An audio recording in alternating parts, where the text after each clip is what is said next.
But there were so many people, just like the Israelites wanted to turn around and go back. There were many people, though they left the plantation, but they didn't know how they were going to make it.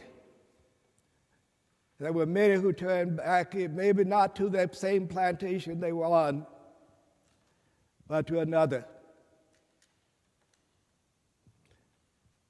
And many of them, the families did not get away from the plantation until World War II. And that's when you had the great migration north.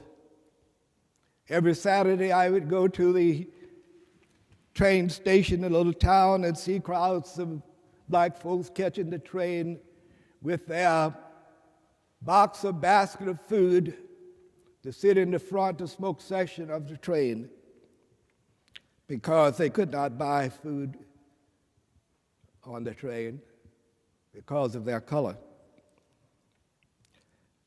But many came north or west to work in the factory. They came from the plantation.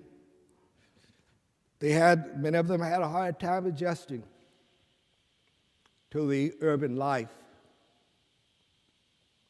There were those who were determined to make it, but there were those who fell short. It was hard for them to adjust. We have not gotten over that yet, because we had to pass through not just slavery, but also another form of slavery, and that was Jim Crowism, segregation. And how well I know, because I grew up during those years. One thing our parents did, not only did they bring us up in the church that we had a spiritual foundation, but our parents instilled in us the thirst for education. I'm the youngest of 10, 5 boys and 5 girls. In those days, they had big families because the larger your family, the more hands you had to work on the farm. And my parents did not want his children, he wanted his children to have an education, and it was difficult. There was only one high school in the county for blacks. The county was 3/3 black. We only had one high school, and the whites had 4 high schools. Our high school had very little in it, because during those days, in my home state, which was a farm state, they did not want the blacks to learn.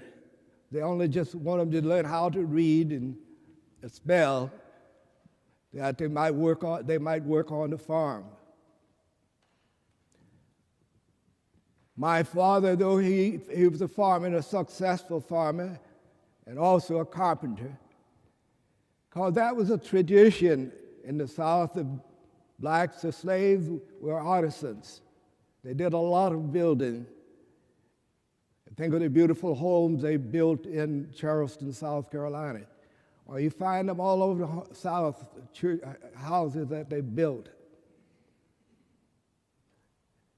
They built their own homes. My father was a carpenter. We all became carpenters.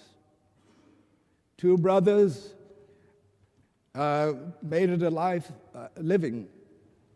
One became a contractor, and one was a carpenter.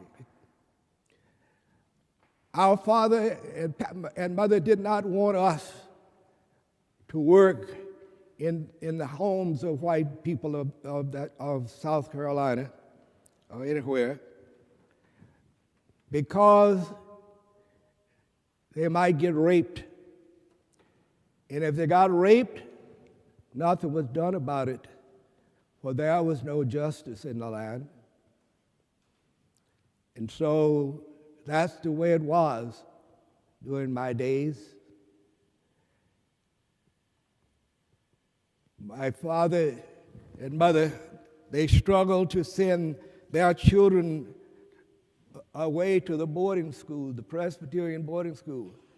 When they closed the school down in Winnsboro, the Presbyterian school, and they merged it with another school in Chester, South Carolina, some went there and some went all the way to Coulter Academy in Charles, South Carolina, 100 miles away.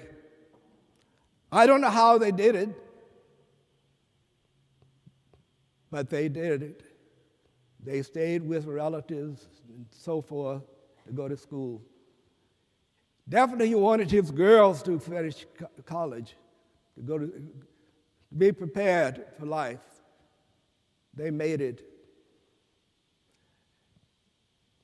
Of the 4 boys left, 2 of us went to college, went on, and 2 became carpenters and contractors.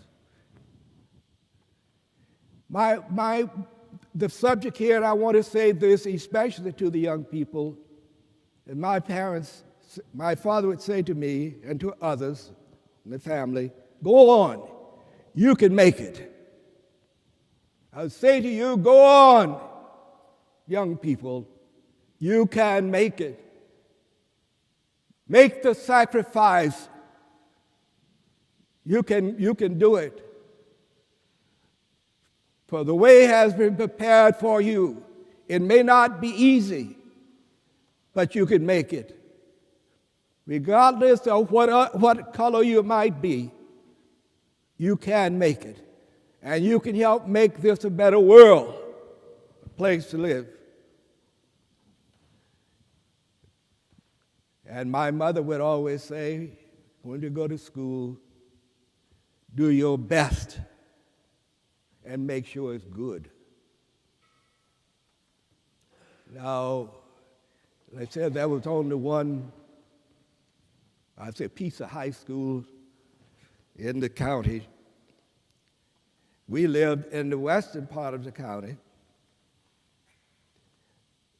After World War II, they opened up another high school where there had been an NYA camp where they trained young men, black young men, in the trades, which was good.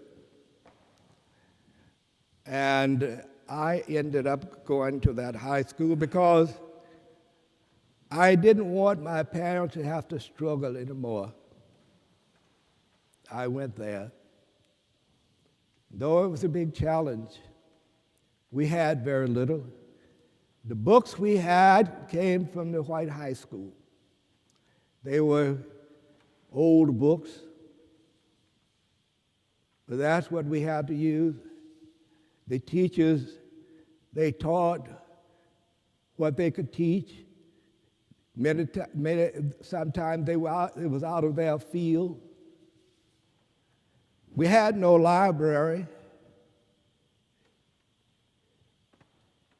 but we did the best we could with what we had. The teachers, they did their best